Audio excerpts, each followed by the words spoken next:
Here's a view of the current pond setup. You can see it's a rather small stock tank tub, 150 gallons.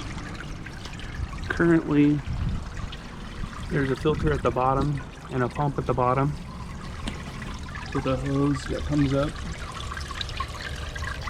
over to a UV canister filter. It's through the UV canister filter, back out under these rocks and performs a little waterfall.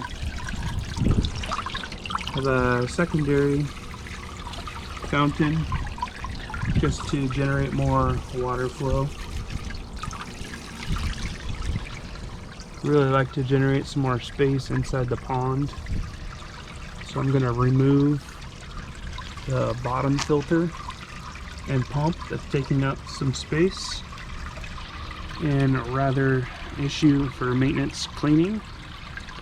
And I'm going to build a auxiliary filter setup that will give the fish more space and filter the water better.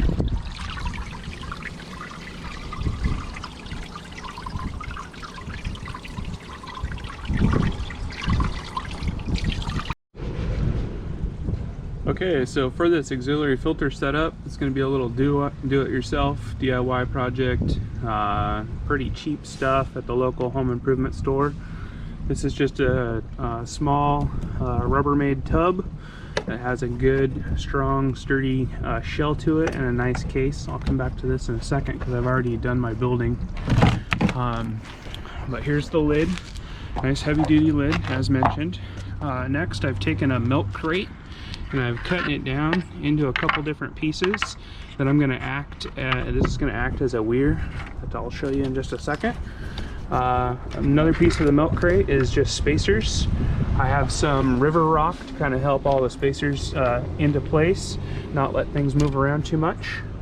And then I have my filter media, 3 different levels, and I'm going to stack that in there accordingly. And then I have a piece of my milk crate that I've attached some screen to, some wire mesh screening with just some zip ties, which you can see there. This will be the last line of filtration before it goes into the pump, which will make sense once you see this all stacked together.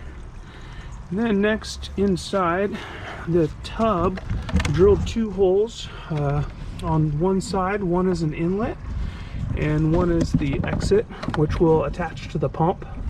And then I have a big overflow fitting here that is at the highest level, which is going to route out through the side and then back into the pond itself. Coming up, I will have a suction line that will draw from the main pond and go through the filtration system that I'm adding in the pump, out of the pump, and then I will go back into my UV light. And so this will become a all contained system in line to what I already have. And for cleaning, I will just simply have to open this lid, pull the media out, wash and rinse the media, put the media back in, close the lid, and go about my day without having to dive to the bottom of the pond. I'll come back when this is all assembled. Here we go. So this is what I'm trying to achieve. This is the filter setup that was in the bottom. Was routed to a hose, a nice pump that came up and out. If I get all this out, then I achieve more space for the fish. And it was rather maintenance heavy. I was having to clean the filter setup quite frequently, and every time I was having to dismantle the pond, take the water level down to retrieve this from the bottom in order to open it and pull the matting out, clean all this matting, hose it through, put everything all back together. My new auxiliary setup is going to have the same style of matting, but up here in a box, so I won't have to go down to the bottom or turn the pond service off while dealing with the filters. Alright, coming back to you here for my little filter project. My new intake is down below there, and it is just a 90-degree fitting on the end of this hose that comes up. This is going to come in through this bulkhead. I'll have this initial chamber here, which will catch any large debris, leaves, or anything that I'll be able to easily just reach and scoop out.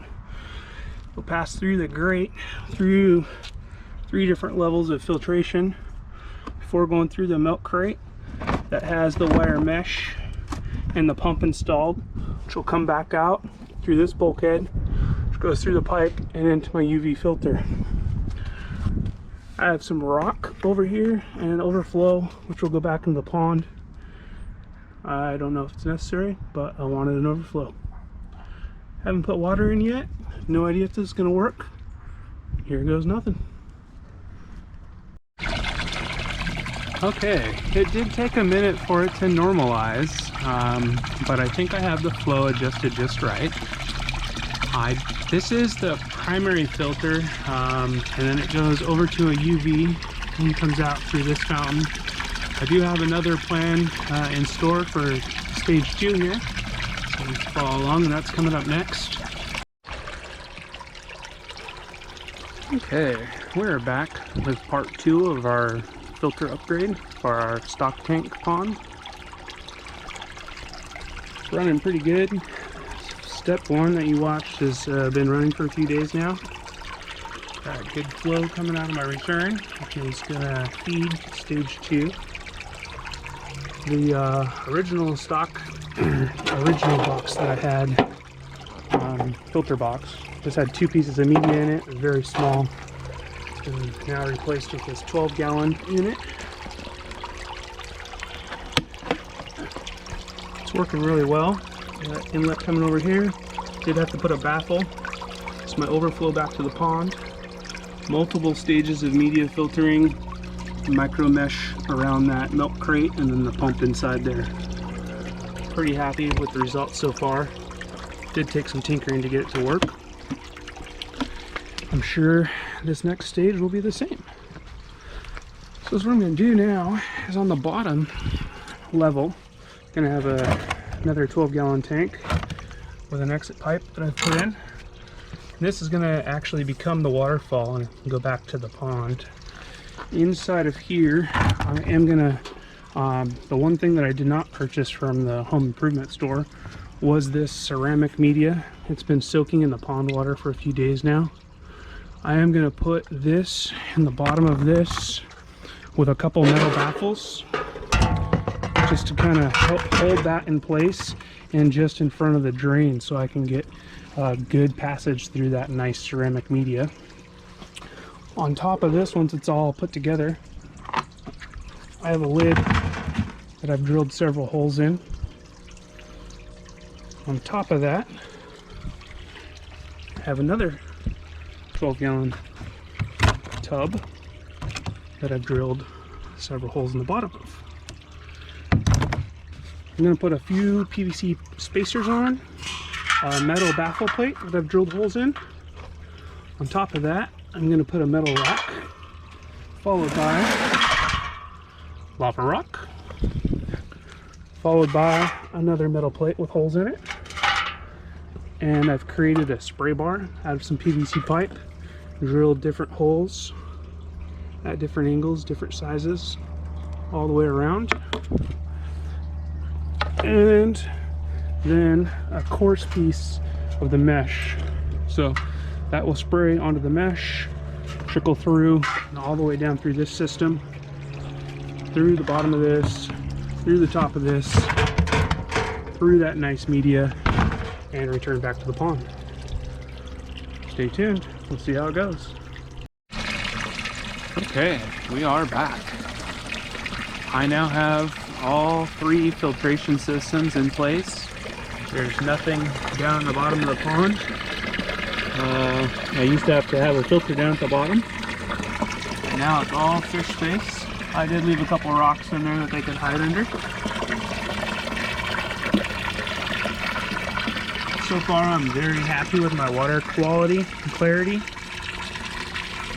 And my little do-it-yourself Bakki shower. made with home improvement store materials and a little bit of pond media filter that I purchased. I'll put in the description down below. I do have water coming up from the bottom. Passes through that first filter that we highlighted. Comes exits out. Passes through the back side of the pond over there. Over to another filter in UV light. Then passes back this way. And into a little T here. We'll talk about that in a second. Up all the way to the top to the Bakki shower. If we look, we can see we got water coming through my spray bar, and I've already caught some stuff in the pre-filter here as it works its way all the way down and back out, giving me a very, very beautiful sound back into my pond. I'm achieving lots of air into the water, beautiful amount of flow, exchange system through the system.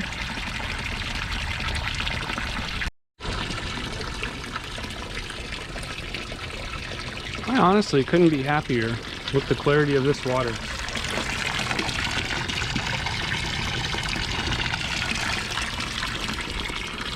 Amazing, quick, easy, cheap. Didn't have to get any special things. Everything was readily available. I think this water might be even cleaner than my city tap water.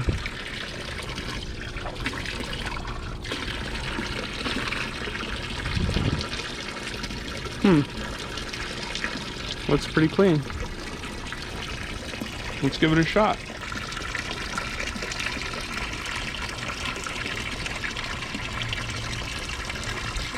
Yeah, I like it. Fish should like it too. I will take a second and talk about a few things that, issues and questions that people are going to ask right out of the gate. First thing I'll talk about is when I was mounting this, I intentionally gave it a little bit of an angle. So I wanted to promote positive flow and get good waterfall back into my pond. However, that wasn't necessarily the best idea, and I knew 30 seconds after plugging this all in that wasn't a good idea, because now these tubs aren't level. I could have made them level, but I intentionally gave them slope to make a waterfall. And in doing that, I now achieved just a little teeny bit of pooling up in the top here that I normally wouldn't have gotten if I wouldn't have done that. So that was first thing that I should have done differently. Second thing I'll note, I was a little bit concerned with how I had to do this, not having a third leg on my support system here. So I did put a temporary band that I'll do something a lot better, neater after the fact here. This is temporary. We'll do something cooler afterwards when I get to the beautifying all of this. We're going to definitely plant some plants and build some rocks up around this so you don't see the two storage bin containers. It'll look much more appealing when you're out on the patio when I'm finished. The next thing I'd like to talk about, I didn't really highlight it much initially, but I was concerned with the amount of flow that I was getting out through the original system and coming back into the Bakki shower.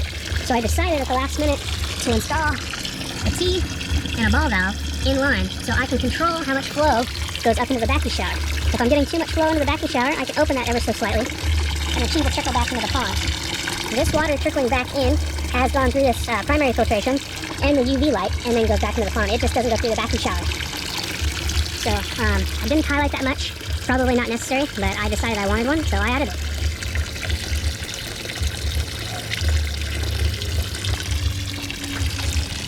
The last issue that I had with this system is something I'm still trying to kind of figure out. So if you have input, go ahead and leave a comment down below.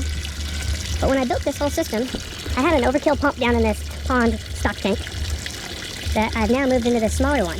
And my initial hose goes down.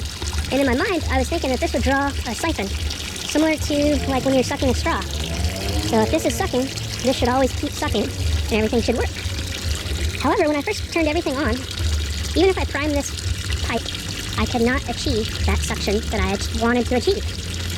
So my quick fix around this, and to make the system work, was I took my fountain that I had previously, it's a very small pump, and I attached it to the bottom of this inlet, down at the bottom there. So rather than this initial inlet hose just being a suction, like I originally hoped it would be, it's now primed via that small pump. So the water that's coming into here, rather than this just sucking, is actually being forced into here. And I control it by a flow down on that pump down on the bottom. And if I slow the flow down, then I won't have any overflow at all, and this overflow tube will not drain back into the pipe. And if I speed it up, I can increase this. So that's, both of those overflows are controllable, and slowing or speeding up any of those will alter the flow of my ultimate exit pipe back into the pond. So, long story short, this is working very well. It's working as I designed it, as I wanted. It just has to be force-fed with a pump from down below, rather than a suction, as I really hoped it would. This is a pretty small pond. It's a 150-gallon stock tank that I've converted into a small goldfish and small koi pond. When the koi get too big, I rehome them and start over. But I did want nice, good, clear, clean water. So doing this small, home-built filtration setup is easy to clean and gives me beautiful, clean, clear water.